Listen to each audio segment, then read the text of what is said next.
Good evening friends. तो देखो আমি চলে এসেছি আবার একটা নতুন মিনি ব্লগ নিয়ে। এখানে আমি রেডি হচ্ছিলাম, অ্যাকচুয়ালি যাব আমার জায়ের অ্যানিভার্সারিতে। ছোট করে একটা ডিনার পার্টি রাখা হয়েছে। আর এই যে আমার বর চলে এসছে, নাস্তা নিয়ে এসেছিলো বড়া পাও, সেটা খেয়ে আমরা বেরিয়ে পড়লাম যাওয়ার জন্যে। আর যেখানে আমরা যাচ্ছি আমরা আগেও গেছি, সেটা হচ্ছে ভ্যালেন্টাইন ডেতে যে আমরা গেছিলাম না হোটেলটায়, যেটা বিচেতে আছে, সেখানেই গেছিলাম। আর এখানে হোলির মানে হোলিকাকে জ্বালানোর জন্য, হোলির দানের জন্য তৈয়ারি হয়েছিল আমার বিল্ডিংয়ের নিচে। দেখো আমরা চলে এসেছি রেস্টুরেন্টে ডিনারের জন্য। আর এই যে নিচেটা একবার দেখিয়ে নিলাম তোমাদেরকে। মোটামুটি কেউ নেই আজকে, বেবার তো পুরো রেস্টুরেন্ট খালি ছিল, এক দুজনই ছিল, নিচে তো কেউ ছিলই না, ওপরে তবু একজন দুজন ছিল। আর এই যে আমরা উপরে বসেছিলাম, তো নিচেটা দেখিয়ে নিলাম। আমরা ওদের জন্য কেক নিয়ে এসেছিলাম, আর সেই কেকটাই আমরা খুলে নিচ্ছিলাম। একটা ছোট্ট কেক নিয়ে এসেছিলাম, মিনি কেক এখানে পাওয়া যায়, খুব বড় নয় কেকটা। আর বেশি বড় কেক নিয়ে কিছু লাভও হয় না, সেই পড়ে থাকে ফ্রিজে, শক্ত হয়ে যায়, কেউ খেতেও চায় না।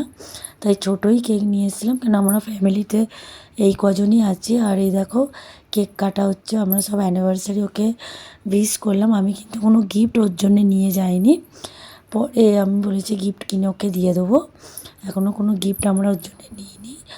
আর এই যে আমরা সবাইকে একটু করে কেক খাইয়ে দিলাম।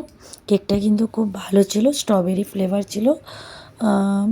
আমার বরই নিয়ে এসেছিলো, মানে আমরা তো আগে আগে এসেছি, ওরা পেছনে ছিল, তো ওই নিয়ে এসেছিলো। আর এখানে দেখো ওরা রিলস বানাচ্ছে, আমার ছেলে ভিডিও করে দিচ্ছে। আমি বলে দিচ্ছিলাম যে কিরমভাবে দৌড়লে দাঁড়ালে হবে, মানে ভিডিওটা ভালো আসবে। দেখো আমার দেওর না একটু সাদা মাটাও, মানে খুব একটা লজ্জা লজ্জা পায় যে কে এরমভাবে ধরবো এ করবো। তার উপরও দাদা, মানে আমার বর সাথে আছে, তো আরোই লজ্জা পাচ্ছিল।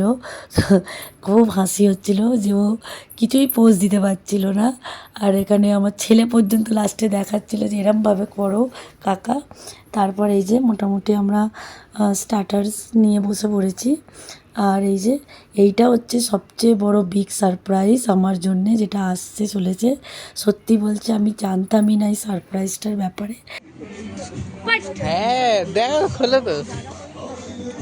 আরে বাপ রে, কার বার্থডে বৌদি? বাপ রে, সারপ্রাইজ হয়ে গেল আমার জন্য। অ্যাকচুয়ালি হোলির দিন আমার বার্থডে হয়, আর এবছর 13 মার্চ ওর অ্যানিভার্সারি ছিল, আর হোলি ছিল 14 মার্চ, মানে পরের দিনই।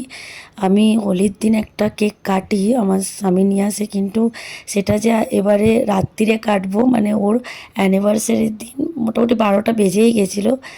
সেই হিসাবে যে কাটবো জানি না, মানে ওর কেক নিতে গিয়ে আমারও কেক এরা নিয়েছিল, জানি না নিচে রেস্টুরেন্টের ফ্রিজে, কিচেনের ফ্রিজে রাখা ছিল, সেটা আমার লুকিয়ে আমার ছেলে গিয়ে নিয়ে এলো। সত্যি আমি মানে একদম মাথায়, মানে জানতে পারিনি আমরা তিনজনে কেউ যে ওরা দুজনে, আমার স্বামী আর ছেলে নিয়ে এসছে। তো এখানে আমরা ছোট্ট করে বার্থডে সেলিব্রেশনও করে নিলাম। এই সেলিব্রেশনটা হয় কিন্তু হোলির দিন সকালে হয়।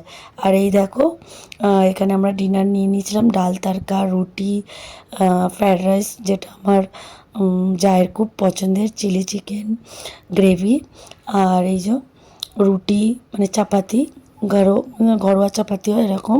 এরপর আমরা রেস্টুরেন্টেই খাওয়া দাওয়ার পর হোলি খেলা চালু করলাম। একজন পাশে ছিল, সে অ্যাকচুয়ালি কালার নিয়ে এসেছিলো, এই যে ওনাকে দেখতে পাচ্ছেন চশমা পরে, উনি কালার নিয়ে এসেছিলেন, উনি স্টার্ট করলো সবাইকে লাগানো। তো আমরা সবাইকে একটু একটু করে হোলি কালার লাগিয়ে হ্যাপি হোলি উইশ করলাম।